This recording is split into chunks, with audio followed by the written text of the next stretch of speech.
Welcome to my channel Indian maths. So हम discuss कर रहे हैं CUET UG maths and applied maths के previous year question and today's question is this and this is from applied maths part. ठीक है, तो हमें ये क्वेश्चन दिया है कि 57 is congruent to x mod 5। तो हमें x की लीस्ट पॉजिटिव वैल्यू निकालनी है। ठीक है, सबसे पहले हम देखते हैं कि स्टेटमेंट का मतलब क्या है।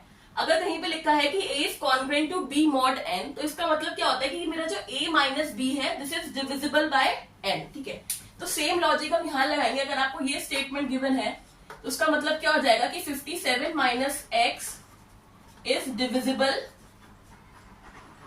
बाय 5। ठीक है, और अगर ये 5 से डिविजिबल है इसका मतलब क्या है, इसको मैं 5 के मल्टीपल की तरह लिख सकती हूँ। ठीक है, मतलब अगर 5 मेरा इस नंबर को डिवाइड कर रहा है तो ये नंबर किस फॉर्म में होगा, 5 का कोई ना कोई मल्टीपल होगा, 5, 10, 15, 20, 25। ठीक है, इस तरीके से होगा।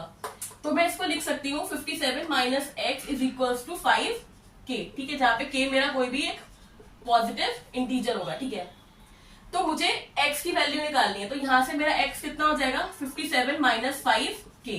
अब k की अलग अलग वैल्यू के लिए मुझे x की अलग अलग वैल्यू मिलेगी। ठीक है, बट यहाँ पे क्या कंडीशन है, least positive value of x, सबसे छोटी प्लस पॉजिटिव। ठीक है, तो मुझे इसकी सबसे छोटी वैल्यू देखनी है जो पॉजिटिव भी हो।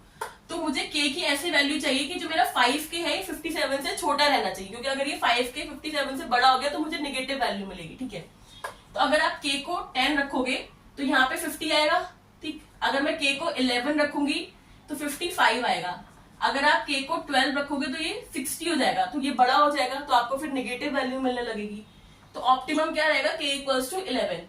तो जैसे ही आप 11 रखोगे तो ये हो जाएगा 57 माइनस 55। तो x की वैल्यू क्या मिलेगी मुझे 2।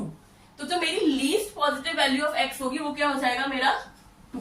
ठीक है, तो आई होप ये सबको क्लियर हुआ होगा। So stay tuned for more such videos and don't forget to hit the subscribe button. Thank you so much.